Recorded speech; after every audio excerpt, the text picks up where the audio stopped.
Okay, so thank you for that. Yes, I am Toby from the Science Museum. This is the Science Museum, and this is how it's looked for about the last 100 years. It was founded after the Great Exhibition in 1851, and it became a huge museum called the South Kensington Museum soon after 1851. And then about 100 years ago, that collection was split into what is now the V&A, and then across the road, the Science Museum. So they were all once part of one collection. Every year, we attract just over 3 million visitors. And we're a part of a group of 4 museums, and between us, we care for over 7 million objects. Just quickly, the other 3 museums are the Museum of Science and Industry in Manchester, the Media Museum in Bradford, and the Railway Museum in York. And although we care for 7 million objects, in any museum, you're only likely to see about 10% of that collection on show. So it's very much the kind of shop window. The rest is in storage around the country. So this is an object-rich gallery. I'm going to be talking to you about interactive galleries because that's my area. We have 1 million children who come to the Science Museum every year, and we engage them in a variety of different ways. We engage a lot through live events. Over 500,000 children come to us in school groups, and we reach them through live events like shows, workshops. There are even events where you can sleep over in the museum at night. But I'm going to talk to you about interactive galleries. I don't know if any of you have ever came to the Science Museum as a child. Do you want to put your hand up if you ever came to the Science Museum as a child? Do you remember any of the interactive galleries? Put your hand up if you remember an interactive gallery. Yeah, some of you do. Okay, well, this is what it looked like in 1931. This was the world's first museum gallery dedicated to children. And it was mainly filmed. Looks impressive, doesn't it?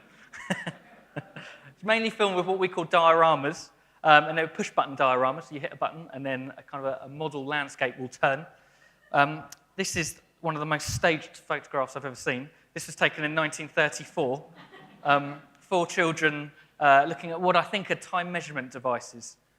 And the aim of this gallery was to fire the imagination by letting children control the miracles of science and make them feel that science is a wonderful thing.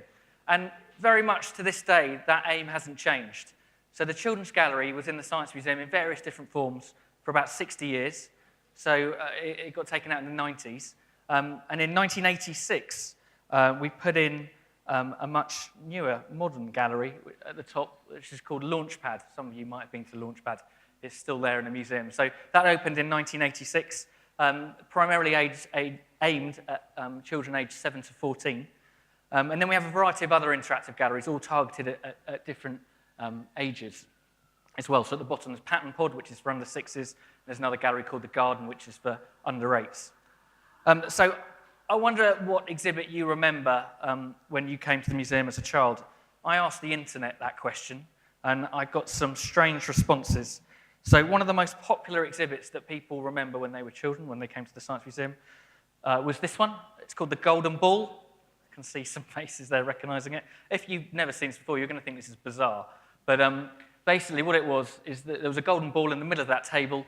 When the children, who were loving it so much they're literally throwing themselves at it, tried to touch the golden ball, it would disappear into the table.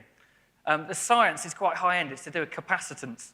There's a disc, probably about 6 foot above the table, and if you interrupt the electric field between the table and the disc, then it completes the circuit, and that's what takes the ball down. So the science is pretty high-end, so probably not aimed at that age group, but they absolutely loved it, and it only got taken off gallery a few years ago.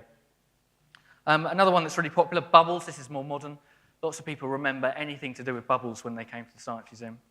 I think it's just a fun element of them. Pulleys, this is from 1951, this image, so again, it's quite old. I was expecting you to be a little bit older than you are, but yeah, however, we still have pulleys exhibits in the museum today.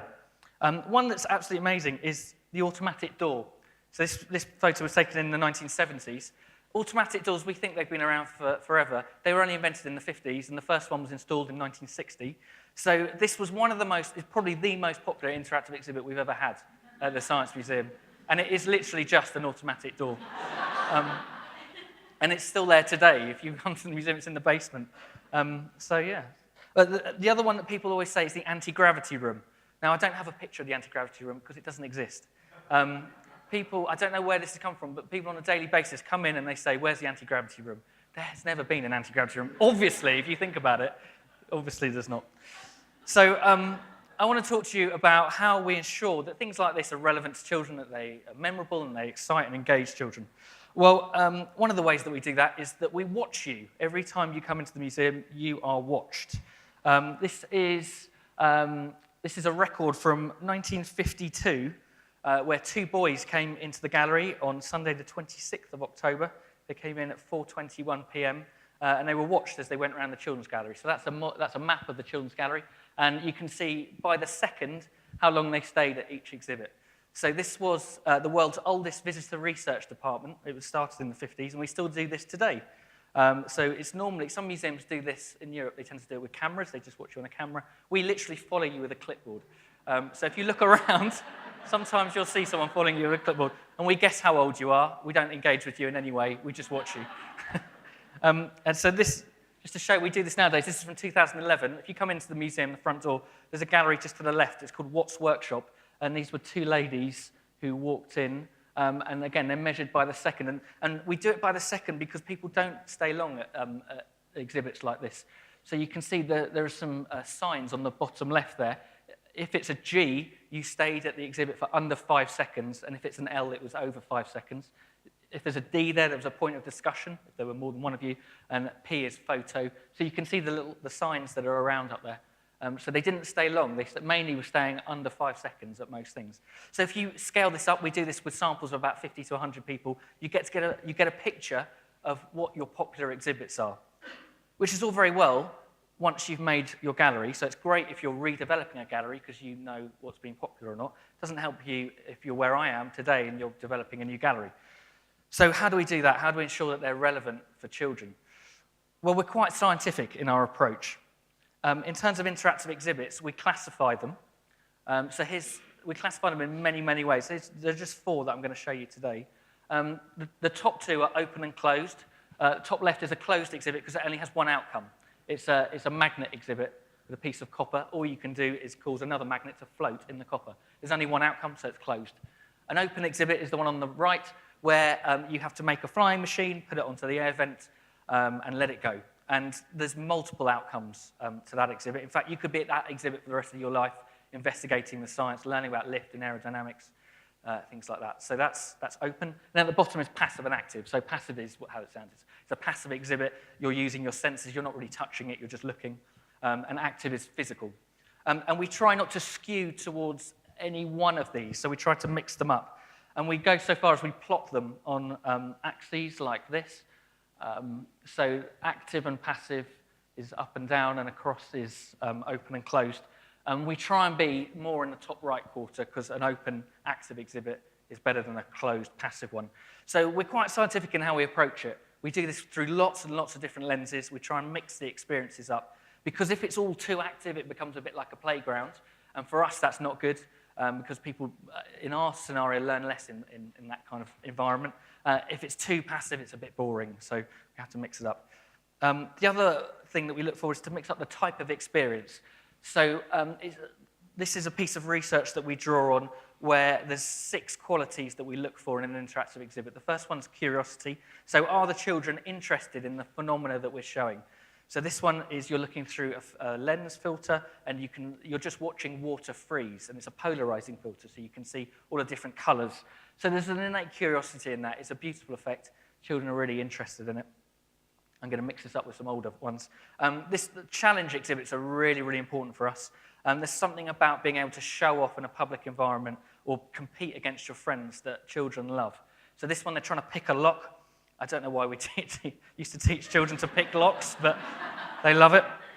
And then, similar to that one, is breaking into a safe. So this is where it's great if an interactive exhibit can teach you a skill or give you a confidence, in this case, lock picking. I mean, look at the group there waiting. I think they're all boys as well. I can't wait to pick that lock anyway. Control is really important. This, bizarrely, is probably the most... this is probably the best interactive that we have in the museum at the moment. And it's just a circuit. You just have to wire a circuit or there's 6 of them actually, and they're all different challenges. And it's just that control, that manipulation of a phenomena that people absolutely love. So we measure dwell time sometimes in seconds. We measure the dwell time of this in between, the average is between about 10 and half an hour, 10 minutes and half an hour.